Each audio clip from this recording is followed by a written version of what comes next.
Hey everybody, back for another episode. All right, this time we're going to focus on wiring, and we're going to try to get.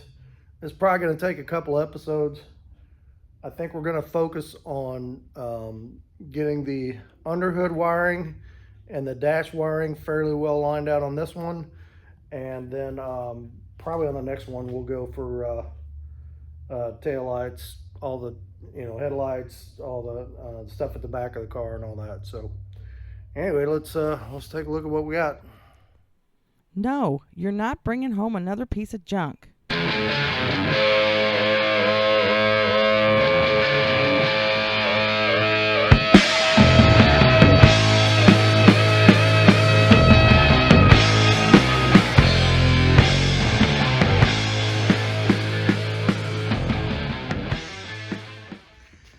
All right, so I went through and did a major sweep, put the tools away, clean off the benches, all that good stuff. It was a mess in here, so you got to stop and do that every once in a while.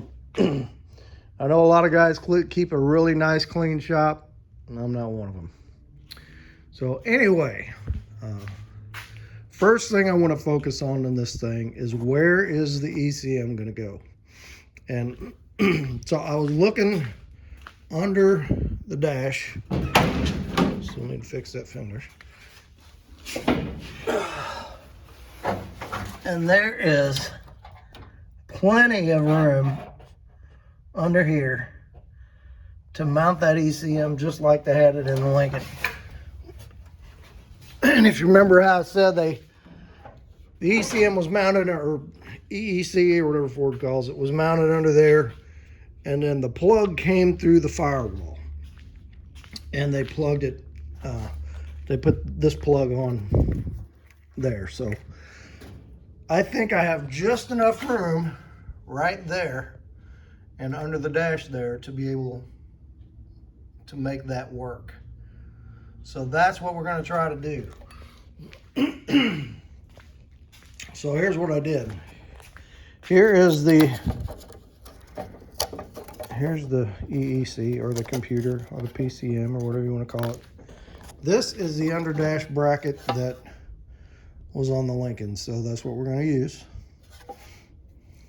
And as you can see, it came through the firewall. This was the backing plate. You had a couple of bolts went on here, and then these little teeth here, I don't know if you can see that kind of held it steady to the firewall, and then they just had a hole big enough for this to come through. So I took a piece of cardboard and made me a template, and I think that is going to work just fine and dandy. So I think I have just enough room. Oh darn it. But I have just enough room to put it right there. So that's what we're going to do. We're going to go ahead and trace that on there and cut it out. The bottom bolt, I'm a little, I think it might end up coming through this bracket here. Might be fun to get a nut on, but we'll see. All right, let's do that first. See if we can get this thing mounted. I hope this works. I do not want to cut a hole in that firewall this size and then find out that, well, it's not going to work after all. So, but I think it will. Let me go ahead and do that. Mark it, measure it 10 times, cut it once, and we'll see what happens. So we'll be back in just a minute. Okay, that worked really well. So there is my EEC where it's going to go. Plenty of room in there for the plug to get in there, and plenty of room to get the little cable for the air vent on there. So I need to, what do I need to do? There's a relay box for this thing here somewhere. Where are you? Right there. All right, so this thing is gonna have to mount over here somewhere. I've got a thing there, slides into this thing.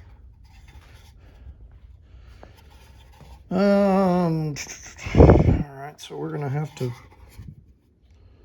make some sort of bracket. Looks like it clips down into this thing.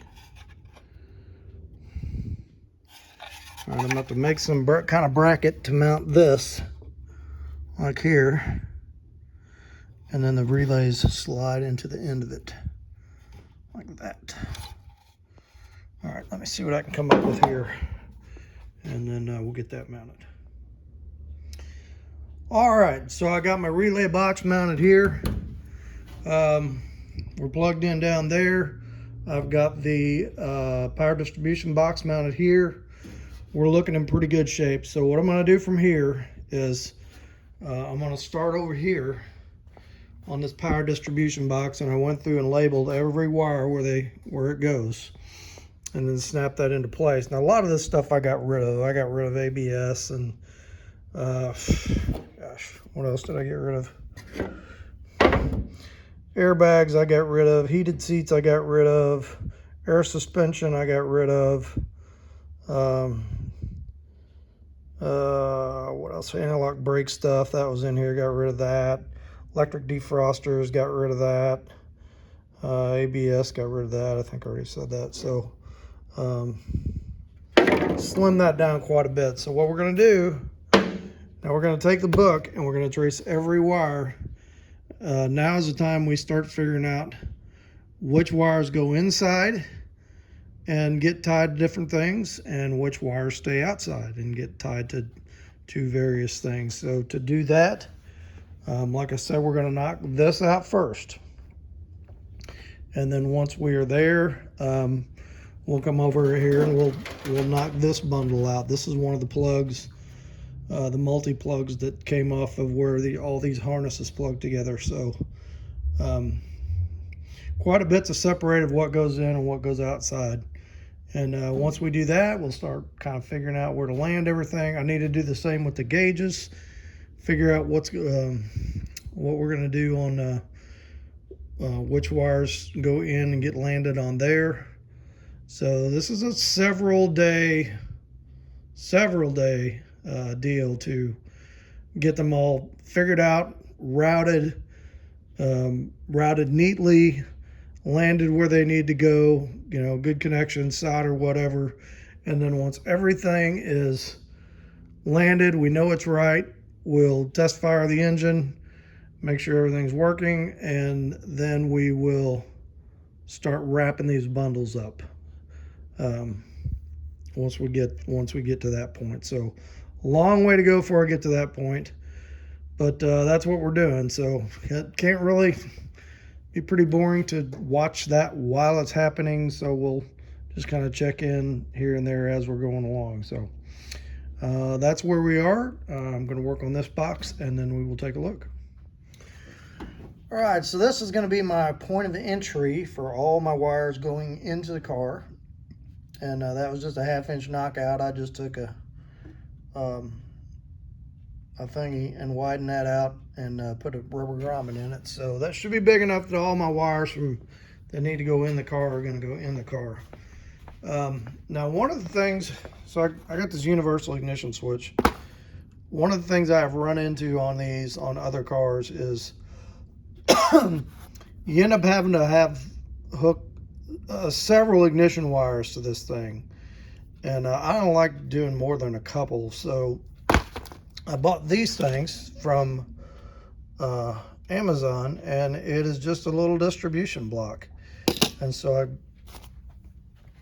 put a nice big lug on the end of that, double wired it to make sure I've got enough conductor there to carry that. That's 2 number 10s, so that should be fine. And then the ignition switch is going to go there, and then we put that distribution block up there. So I'm just going to run from my key switch to there. We'll hook that dude on there like that. And then all of my ignition wires will come off of that. So, and it's got a nice little cover for it to keep anything from shorting out. So first time I've done it that way, but I think it's going to work nice to be able to have multiple landing spots for my ignition wires. So this wire comes from my power distribution box. This is ignition to the, or power to the ignition switch. It's actually fused and a 50 amp fuse on it. Really the first time I've ever run a fuse from main power to the ignition switch. But they were doing it on the Lincoln, so I figure why not? I'll just do it the same way they were doing it. I'm gonna have a lot less load on this car than it had on that car because we got rid of so much junk. So, all right, just a quick little update there. So, I want to get that ignition switch put in. So let me get my my power wire run to that, and then and then all my other 12 volt ignition or 12 volt battery hots will come off of that box. And let me find my starter.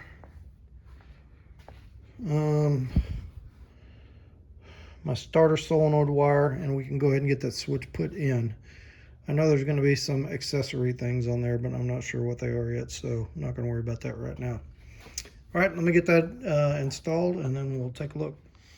Okay, so we're kind of taking one wire at a time here and going slow, but I do have the ignition switch in, and it's we've got starter and ignition and hot wired up to that. So we're just kind of feeding off of that, and I am, like I said, I'm focusing on this power distribution box. I want to get that done first and figure where everything goes.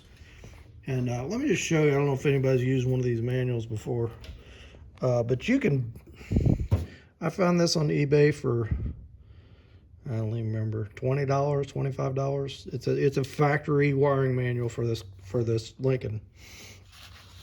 So let me just give you an example. Say we're gonna trace a wire down out of this distribution box, and the one I wanted to trace was this black and orange, and it came from one of these bigger fuses. So I go on here and I find engine compartment fuse box, and then I find this black and orange. You know, I look in the power distribution section, and then we follow it down. And then if you look at this, like the C216 M and F, that's male and female. So that would be a plug, which I'm not using on this now. But if you were tracing it in the car, that's what that would be. So, you know, like a plug here, you got a male and a female plug. And then you're going to come down to here, which is IP fuse panel. And IP fuse panel, we looked that up, is instrument panel fuse panel. And that is the inside fuse panel for the box. So we're going to look here, and you know, this is a symbol for a fuse. A CB, that's a symbol for a circuit breaker. So you can see this goes down, and this feeds the power side of fuse number 4, fuse number 8, fuse number 12, fuse number 14, and fuse number 17. And then if you look on this box, you got your corresponding numbers. You can look on there, and that'll tell you what those fuses do. So then the question is, do I need all those fuses for the application that I'm doing? So power distribution pages 1311, 1312, 1313. So let's go look on that page and see what these 5 fuses do. So remember that number, 4, 8, 12, 14, 17. So we'll go 1311. Okay, and then here's that fuse panel. Here's fuse number 4. It's 10 amp fuse. It goes down to the lighting control module, which we're not going to use. Fuse number 8. It goes down to the redundant steering control module, which we are not going to use. And then it has a jumper comes over here, and it feeds all of this stuff.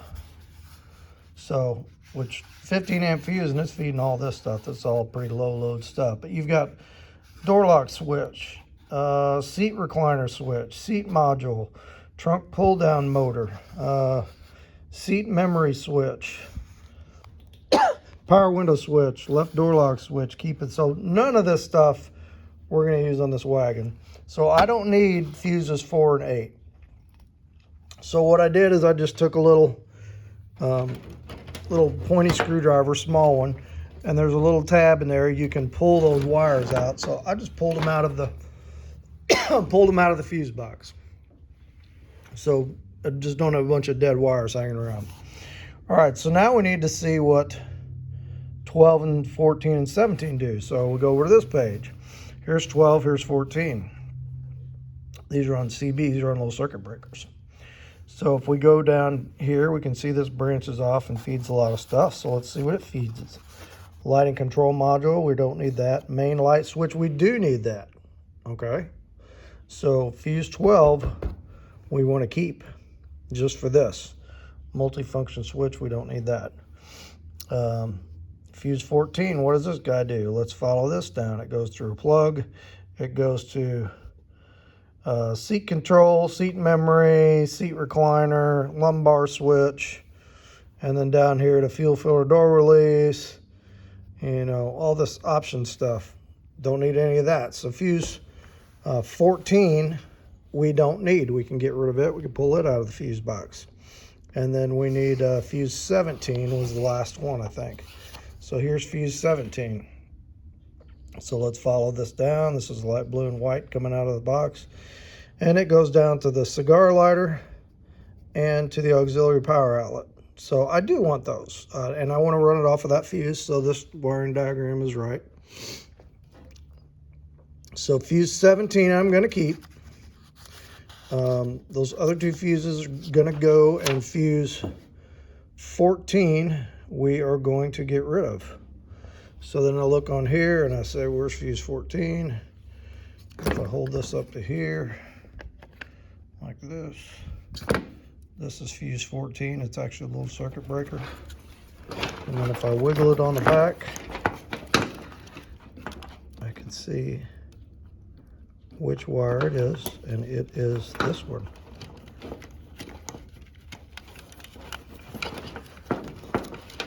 So we're gonna get that wire out of there because we don't need it. Now if you want to leave you some extra fuses for future use, you can. My advice, I like to follow the book. So if I'm going to leave an extra fuse for something to do with a radio in the future, or whatever, I try to use the fuse that was for that, so that the wiring diagram is still sort of correct and I can still refer back to it. All right, long explanation of that. So I have to do that basically with every wire in here. And then we're going to go over and do that with every wire over there. So it's a several day process to weed all this out. And then get the wires inside. We're going to shorten these, figured out where to mount the fuse box in there. I don't want a bunch of crazy wires hanging everywhere, so we'll have to shorten them to the right length, and then do a nice solder heat shrink connection on them, and just really try to neaten it up. So that is what we're doing. So let me get back on this, and we'll check back in a little bit.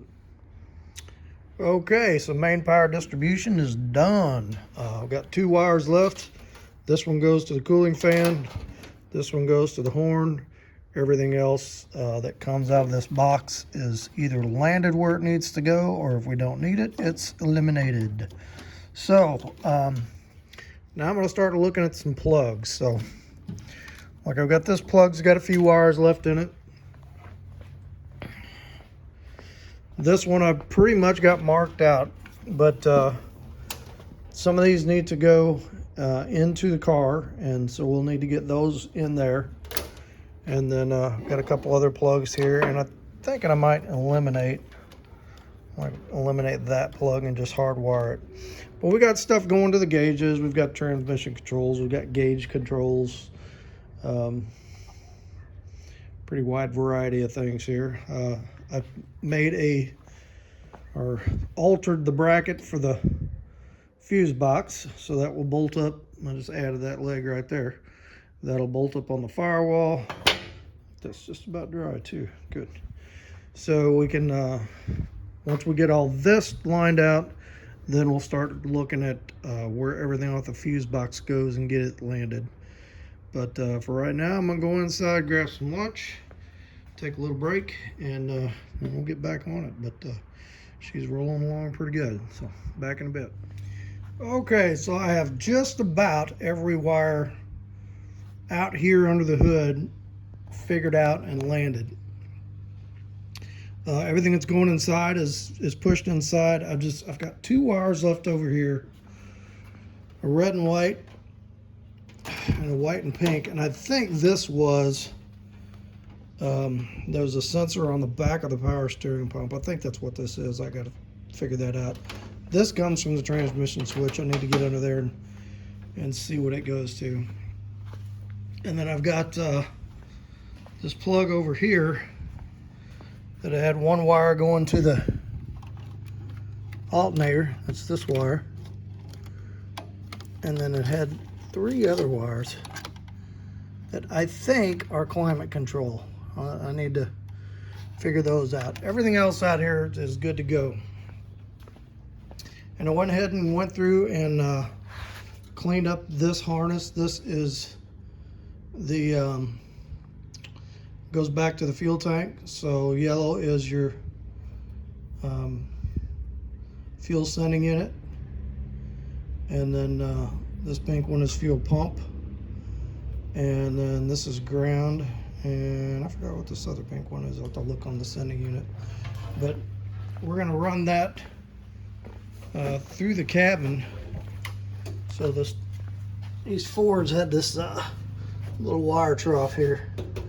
So we're gonna run that through there, back up in its original path and back to where the fuel tank is. And then all these wires that I pushed through here,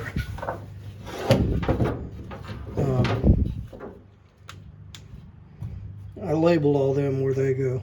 So they will go up on the gauges, and I think 1 or 2 of them go to the headlight switch. Some of them go to the fuse block. We'll get all that, work on all that tomorrow. So we're coming along pretty good here. Hopefully by the end of this video, we'll have fuse block mounted, all that stuff going to there. We'll have this harness run back. Maybe we'll get these figured out, maybe not. And then next video, I think we're gonna wire up all the lights. Now I am gonna use it's gonna kind of be a cobbled together light system, because I am gonna use I got a GM universal headlight switch, so I'll have to figure me out find a pin out for that.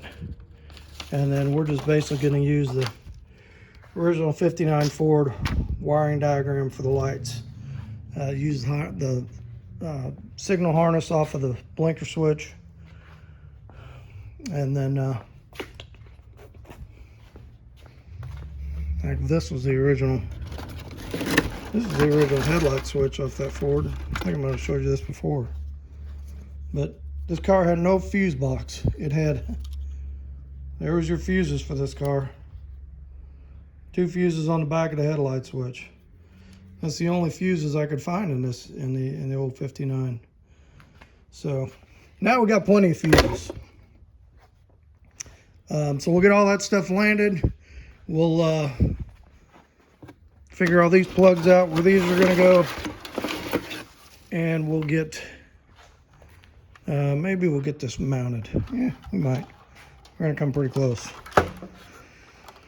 All right, well, that's where we are for today. I said I'm not showing a lot of this as it goes along, because it's basically just tracing out wires in the book, figuring out how long they got to be. Just about all of them I'm shortening, soldering up, getting rid of plugs, junction plugs that I'm not going to use, just kind of neating it up and getting everything landed, so it's going. All right, we will be back on this tomorrow. Okay, so been on this pretty hard today. We got all the dash plugs for the digital dash lined out. All those wires are connected and soldered and ready to go. We got the fuse box up and they're mounted, it's ready to go. I got my wires run up to my ignition plug. And then all these wires actually, well, a couple of these are just long, I need to tie up.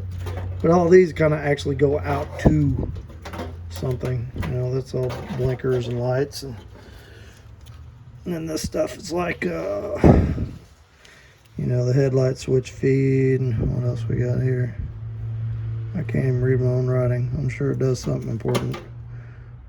The boost switch. Got to have your boost switch. That's brake on and off switch. So I think that disables your lock up on your torque converter. And if I was using the cruise control, it would work that, but I decided not to put it in there. What's that? Radio, that kind of, you know. And I got cigar lighter over there, and I got a wire run over there that's gonna run the heater motor. And then I also ordered an underdash air conditioner. Found a pretty decent one on eBay that's coming. It's going to run that. I got my diagnostic test port wired and mounted there. So and then I started running these wires to the back. That is just for the fuel tank wiring, the sending unit, and the pump.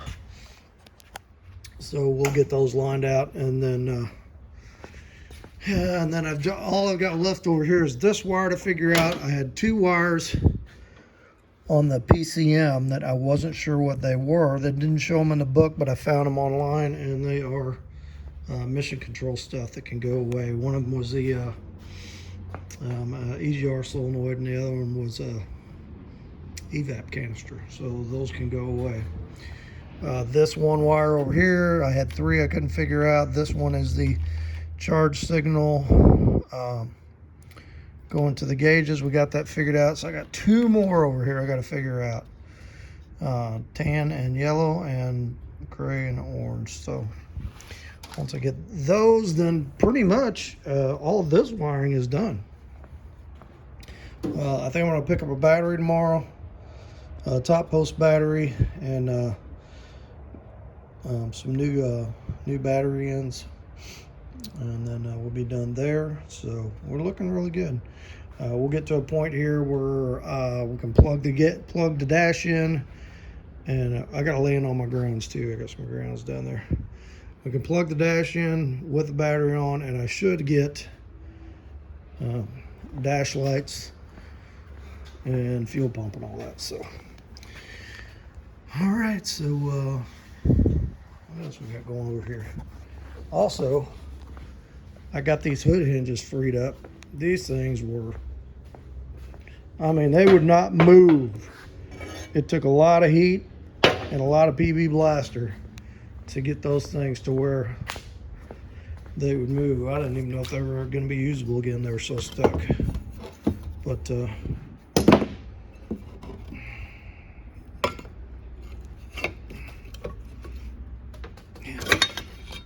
anyway, got that one's soaking. It's moving.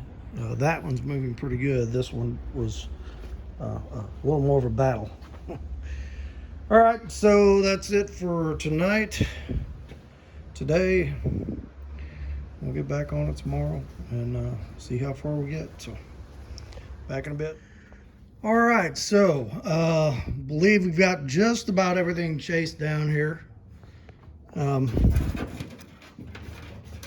I got a battery hooked. I went and bought a top post battery, got it hooked up, got some new terminals on it, new wire run to the main fuse box.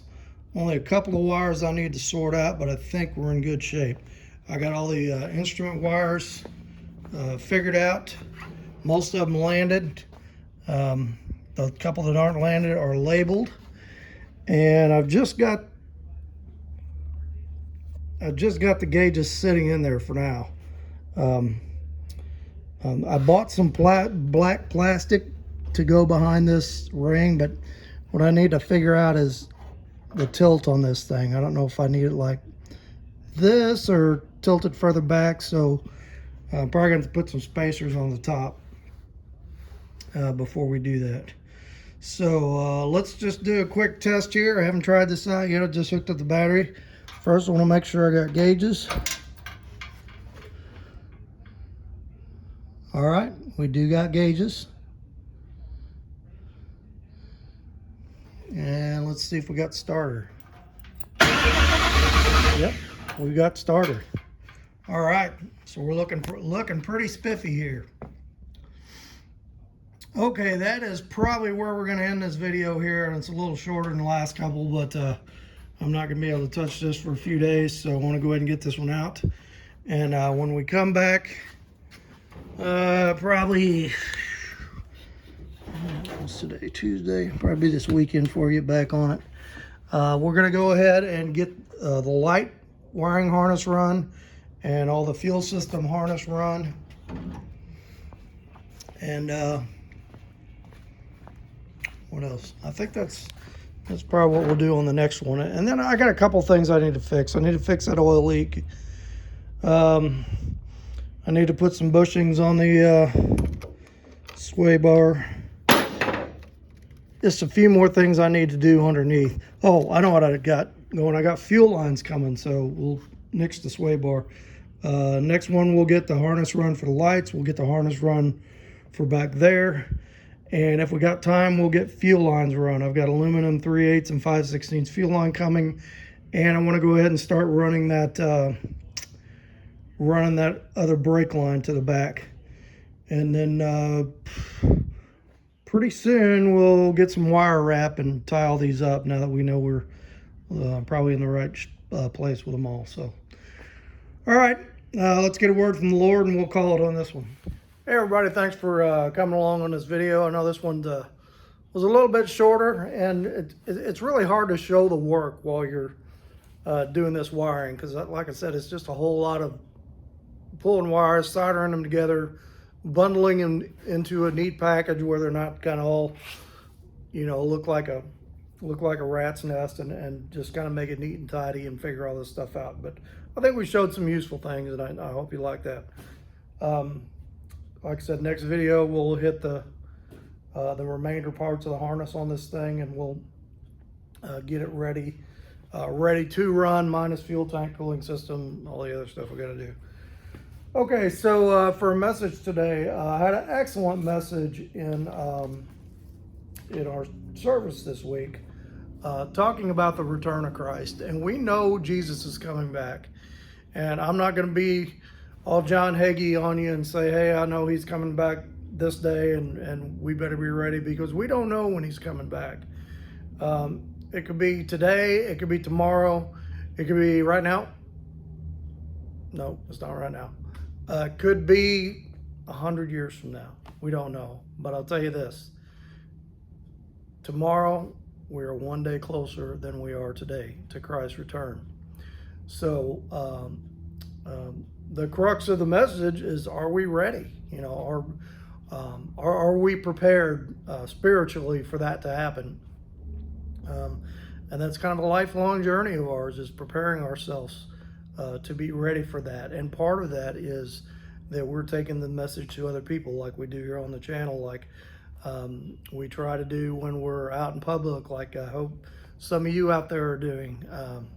So anyway, let's just read a little bit of scripture here.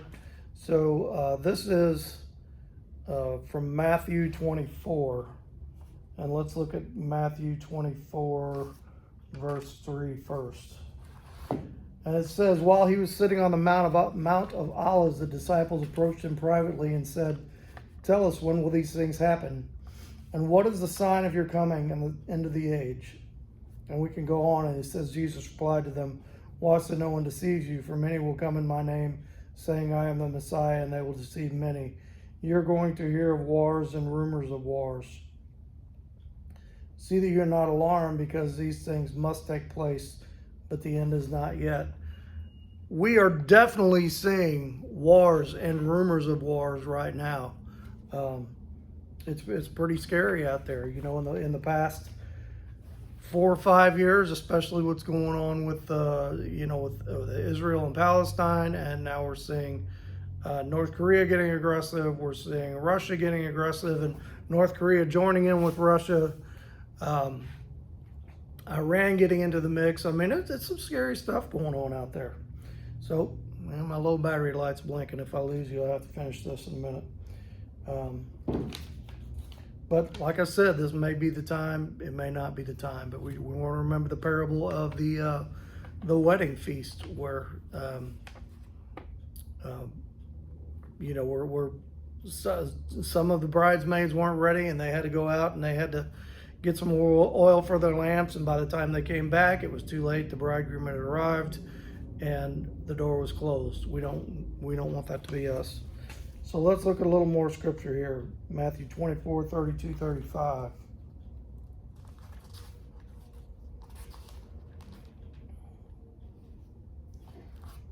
Learn this lesson from the fig tree. As soon as its branch becomes tender and sprouts leaves, you know that summer is near. In the same way, when you see all these things, recognize that he is near at the door. Truly I tell you, this generation will certainly not pass away until all these things take place. Heaven and earth will pass away, but my words will never pass away. Just another reminder that the hour is near. And when he says this generation, what he means is the generation that is in place when it happens. That's what he's talking about. We must be watchful and ready. Matthew 24, 36 through 34. Where are we at here? Now concerning that day and hour no one knows, neither the angels of heaven nor the Son, except the Father alone. As the days of Noah were, so for the coming of the Son of Man will be. Remember the days of Noah? You know, they all thought Noah was crazy because he was out there building the boat and getting things ready. And when they finally realized it was too late, it was too late. For in those days before the flood, they were eating and drinking, marrying and giving in marriage until the day Noah boarded the ark. They didn't know until the flood came and swept them all away. This is the way it will be. This is the way the coming of the Son of Man will be. 2 men will be in the field, one will be taken and one will left. 2 women will be grinding grain with a hand mill, one will be taken and one will be left. Therefore be alert, since you don't know what day your Lord is coming. But know this, if the homeowner had known what time the thief was coming, he would have stayed alert and not let his house be broken into. This is why you are also to be ready, because the Son of Man is coming at an hour you do not expect. Take that to heart, folks.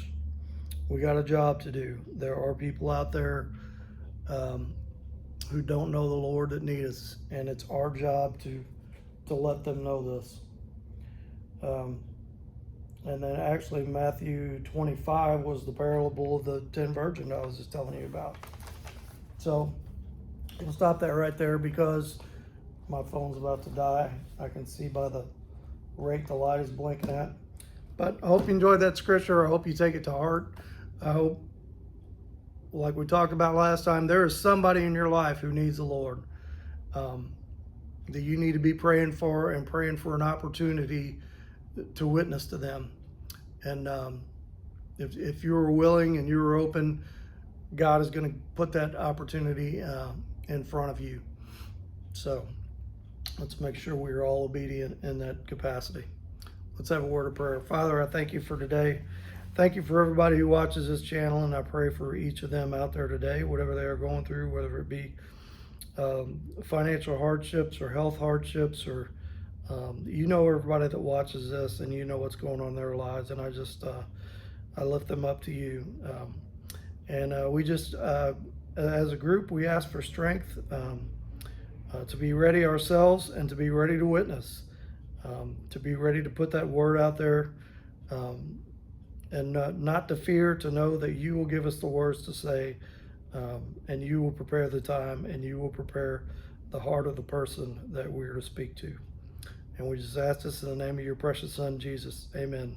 All right, hit like, hit subscribe, leave a comment. Thanks for watching. We'll see you on the next one.